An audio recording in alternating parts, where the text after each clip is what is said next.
Right, here we go. So this is my electrical system for my van. It's quite a simple system. If you're looking at it for the first time, or if you're new to electrics, then it is, it looks quite complicated, but in theory, it is fairly simple. So we'll start with what's coming in. I've got two ways of having power come into my van system. So one is through the starter battery that comes through a fuse and then a DC to DC charger, which basically means that any leftover power in my van's battery can be used to charge my leisure battery system. So aside from running my starter motor, running all the electrics that were pre-existing in my van that I haven't added, there will be a lot of power left over in those batteries because it doesn't take a lot. So all of the excess, especially while I'm driving and the alternator's making more power, will be coming through into the leisure batteries and topping up my batteries pretty much for free. So the second way that I've got power coming into my van system is through solar. So this is the fairly standard one that you see on a lot of vans, because the sun's everywhere, especially if you're traveling around a lot of hot countries. But also, it's once it's there, and it's providing power and paying for itself throughout the time that you've got your van. So the energy comes through the solar panels. I don't know the intricacies of what happens in those solar panels, and which will come through a solar disconnect, which is basically a fuse with a built-in circuit breaker. So I'll be able to stop power coming through from the solar to the charge controller. And then it goes into the charge controller, which is this MPPT. That's, again, like the DC to DC charger provided by Victron. That comes through and basically turns the electricity from the solar panel into usable 12 volt, 30 amp electricity.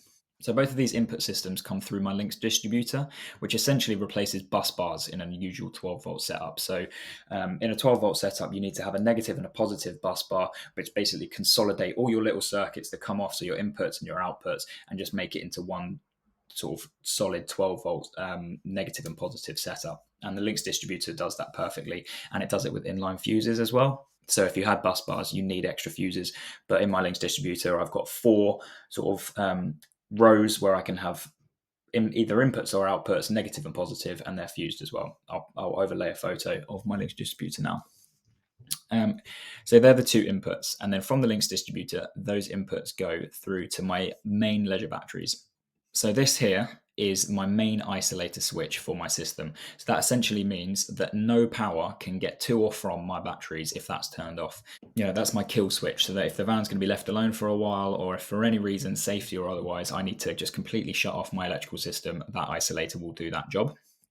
So the power comes through from those, through the isolator if it's turned on, into my leisure batteries. So I've got two 200 amp hour lithium ion batteries. So for a van that's not going to be used for months on end, like some vans, that is quite a lot of battery power. So lithium ion is good for a range of reasons. You can take them down to a lower level than sort of AGM or other batteries. They're also smaller and lighter for the amount of amp hours you get. You wouldn't believe that looking at mine, because mine are huge, but that is just because they're sort of high amp hourage. So yeah, I've gone for lithium ion. You don't have to. There are lots of other options out there, but they are pretty good. So up here, coming out of the leisure battery system, I've obviously got my isolator. And what I've bought is a smart shunt by Renogy, which is the company that makes my batteries. So that basically allows me to have an LCD screen on the side of the cupboard where my electrics are going to be kept, that shows input and output and percentage of my battery. So that's a really good thing to have. And then above that, I've also ground my system from my leisure batteries, which is the best thing to do. So I've got grounding points at the back of my van, and all I've done is run a meter of this 25 millimeter cable, so pretty decent standard cable, to the grounding point to make sure that my system's ground and safe to the chassis of the van. So as I said, the Lynx distributor has four sort of rows of either input or output. So I've got my DC to DC, my MPPT controller, and then I've got one that goes to a 12 volt switchboard, and then I've got one that goes to an inverter. So if you don't know what an inverter is, an inverter basically takes the 12 volt electricity, which is what all cars and most van setups have, and turns it into, in my case, 230, because I'm in the UK. And it could be other voltages anywhere else in the world. So I can have my 3-prong sockets to charge laptops and anything else that I need to charge. And it will also power my induction hob. So I really didn't want to have a gas-powered hob or cooker in my van, for safety reasons, and because I wanted to do as much of it myself. And you have to, if you want to install a gas hob correctly, you should outsource it really.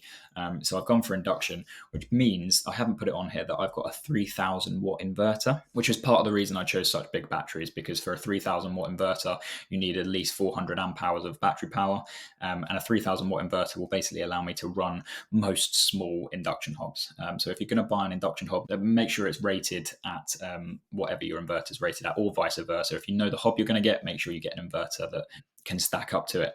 So the other output from my inverter is just the 230 volt socket, or 240 volt socket, which is the 3-prong that will allow me to charge laptops and chargers and things like that. And then finally, coming down here, this is what you might call the main bulk of the outputs of my van setup, because it's got the most circuits attached to it. So the energy comes from my Lynx distributor. It's all fused, it's all safe.